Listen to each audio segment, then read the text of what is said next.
How are you? I'm not sure if I'm 228 or not. Yeah, you're 228, 1228. That's your area code. Okay, thank you. I didn't want to interrupt anybody and get them off hook here, but I just wanted to mention that in listening to the show and your speaker, I was very intrigued that you are actually going into fantasy and imagination here and attempting to figure out what these people are doing. Yeah. And if that is what you're going to do, and the lean of your show is toward the negative, then perhaps you should just say so. No, it's not toward the negative. It's toward the positive. We're just trying to figure out what it is. I'm trying to define the movement. I want something to really go down. You know, I don't want a bunch of people running around like a chicken with no head and then nothing ever happens. You know, you just lay out in the park until you get tired and go home. It's just like being back in high school when you did a singing back in high school. If that were to happen, I mean, exactly what would that do if that were to happen? Nothing, how would that hurt? Nothing. It would make you cold and well, see, okay, wet. They've been out there 25 and so days. why bring it up? Why bring? I don't even know why you're talking about it. Do you want them to end it? Is that what you're trying to say? Because you're not doing anything to fuel it. What you're doing is criticizing them consistently. Now, actually, what I'm trying to do is describe it accurately in terms of what the people there are actually saying to us. Yeah. I thank you so much. But I do realize that you cannot accurately do that because there are too many people there and in too many different locations. Exactly. Well, it's the only research tool that we have access to, which is direct reporting from a trusted reporter.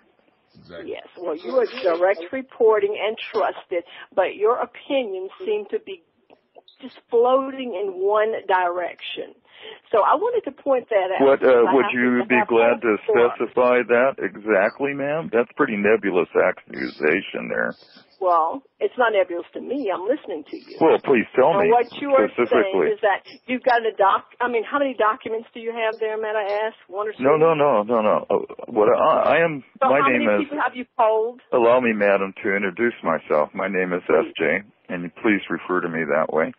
And what I have is a report from the on-scene folks at New York discussing what they wanted out of what they see as an introduction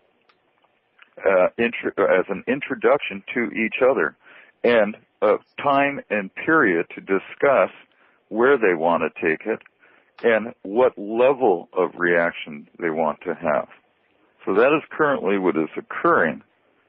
And you read a fantasy that's never going to happen. What you read was a fantasy. I read some very specific, really good comments from a lot of people that are thinking seriously about the changes they want in our federal system.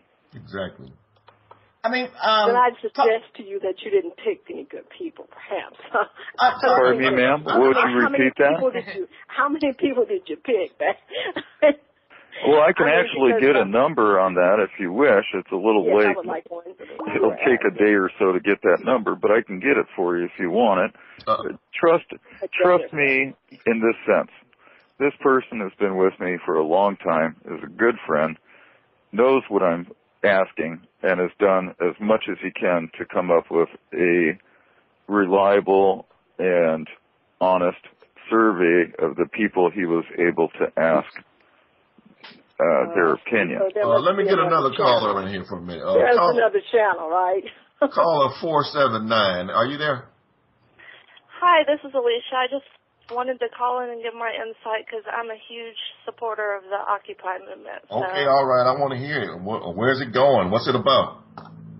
Well, I think that the purpose is it's just a peaceful demonstration to protest against government corruption and big businesses and the influences that like banks and big business have on the government. And the reason the list seems so long is because there's so much corruption in the government. There's so much corruption in the banks. So yeah. And I agree with that.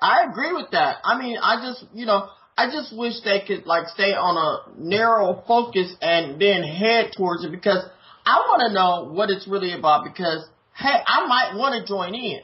but I don't want to join in on something that's here, there.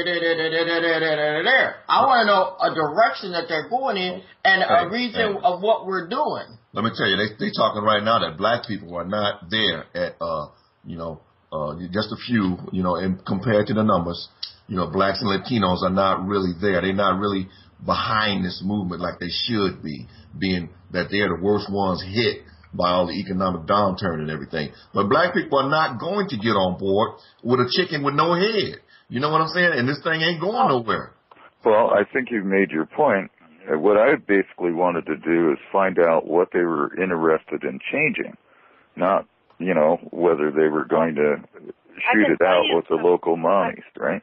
Yeah. I can tell you some things that, Go. want to change. Like, for instance, the Glass-Steagall Act that was repealed recently, which gave banks a huge amount of power. I mean, this act prevented banks from being both investment bankers and commercial bankers. With that repealed, and banks lobbied for it to be repealed for a long time and finally got it, that gives them a tremendous amount of power. It's like playing a game of Monopoly. What happens at the end of Monopoly, one person gains all the money and nobody else has any money left. They have all the money, they have all the power, they have everything. And that's what it's coming to. Yeah. Very well done. I wasn't aware that many people actually knew what the Glass-Steagall Act was about. Christian Nicole, are you there? I am here. What do you have to say? Well, I've been paying attention to the whole Occupy movement and what they've been doing, and you made a very good point. Is they're not doing a whole lot, but what I do, I applaud their effort for coming together willingly, coming together and doing something, taking some kind of action for their rights on one accord. I applaud that, and even though standing outside holding hands, they'll let you stand outside until you fall over dead blue in the face. Sing Kumbaya. Kumbaya. They don't care as long as nothing's really being done. They'll let them stay out there forever. So that's not going to get anything done. But what I do applaud is their effort to come together and take some kind of action. I think from that, I would be more apt to join the Occupy movement if we were moving forward in our actions. Right. I feel you. So, yeah. Let me say this. You are listening to Urban Revolution on Revolution Radio at freedomslips.com. I'm your host, One Iam. With me is Debbie, and I've got Fitzgerald Scotland here. He's listening in. And Revolution Radio is entirely listener-supported radio. We count on our listeners to hit that donate button, give a couple dollars to keep us on the air, and we'll bring good shows to you, just like the one you're listening to, where we try to get to the bottom of exactly what's going on, whether or not you should go outside and occupy Wall Street, which you get pushed over to a park where they say you can be, and you're not bothered with peace, pretty much. Or like a bunch of people trying to figure out who they are, right? 770, are you there? Yeah, I'm here. Yeah, what's up? I recently went out Saturday night, and the party let out. It was a party for Black MBAs, Masters in Business Administration, or whatever. Yeah. But it let out late, like 3 in the morning, and across from Little Five Points in downtown Atlanta, there was a park called Woodruff Park, and there was a lot of people out there with tents, and they were, part of the Occupy movement. And they even had signs saying this is Troy Davis Park and stuff like that. And I feel like a lot of people feel, if you don't pinpoint and put somebody under the magnifying glass and say, hey, we want this particular thing to stop, or we're going to continue to occupy, then it's like being a rebel without a cause. Yeah, it's like a coward movement. Out there for no reason. It's a coward movement, man. When nobody want to put their name out there, like I'm not leading it. It's just a leaderless movement. Well, it's not only that. I think it's the fact that, like, what was the name of that act that the lady just spoke of? Susan Sarandon. The Steven Seagal Act or whatever.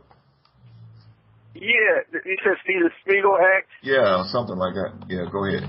Yeah, okay. Whatever that act was, if they were to say we're against this act and we want it to change, we want government to change that policy on that particular act, and everybody bonded together for that cause, then that would have more of a purpose than just saying we're against corruption, because then you can actually, stand for something, and then if you don't get changes, continue to push that movement, and then to the point to where you can, get a change. Just like in Egypt, they had somebody have to resign and step down because they had a particular agenda that they wanted to accomplish. But with the Occupying Act, they don't really have a particular agenda. They just like all over the place, and everybody's throwing in their own things. Like Troy Davis down here in Atlanta, he's throwing that in.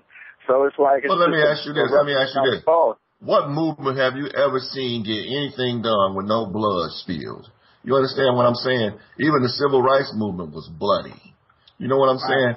The Egyptian, the democratic movement that they had going over there was bloody. That was blood on the streets, man. I mean, people. Honestly, I like I admire their efforts, what they're doing with the Occupy movement, and they're right. You don't see Black and Hispanics supporting the movement as much. Right. And that's mainly because Blacks and Hispanics unemployment rate has been below 10% for quite some time, and nobody cares. Nobody cares. Right. Nobody gave a damn. For Black people with the unemployment rates of 10%, now they want to out and want everybody to support. You bringing up an excellent point. Now that white folks are arse out like everybody else, they hitting the streets and they going, where's the Blacks? You know what I'm saying? How come they ain't out here? But we've been out there for a long time just hanging by our stuff, and nobody came out and threw us a lifeline. But let me tell you this. Let me read this. This is supposedly, as far as Occupy New York, this is the first document that was actually put out. This was put out in July.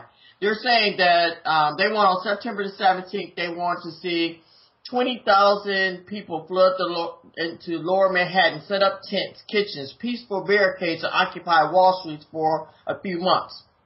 Once there, we shall instantly repeat one simple demand. But now it's turned into like 4, 5, 6 demands. But it's turned into 100 demands. Originally, it was supposed to be one simple demand and the plurality of voices, so everybody should have been chanting the same thing. But they've changed it now, because everybody got a feeling on how you want it to be. It's like me saying, look, okay, we're going to go out and protest welfare today. Yeah. And then we get out there and everybody starts going, well, I want to protest that I didn't get a raise on my check. Well, I want to protest that I didn't get a food stamp card. That's what I'm saying. And then you just break off and it loses the momentum because nobody knows where to go. It's scattered, man. If the president walked out today and said, who's the leader what do you want? And how can we come to terms? They couldn't tell him. One person that can step up and say, this is what we want. They couldn't tell him. That's what I'm trying to tell you. I'm not trying to talk. Yeah, go ahead. Oh, I'm sorry. Also, when you're pushing the agenda, not only do you push whatever issue it is, like, for instance, I'm going to use that act again, that particular act.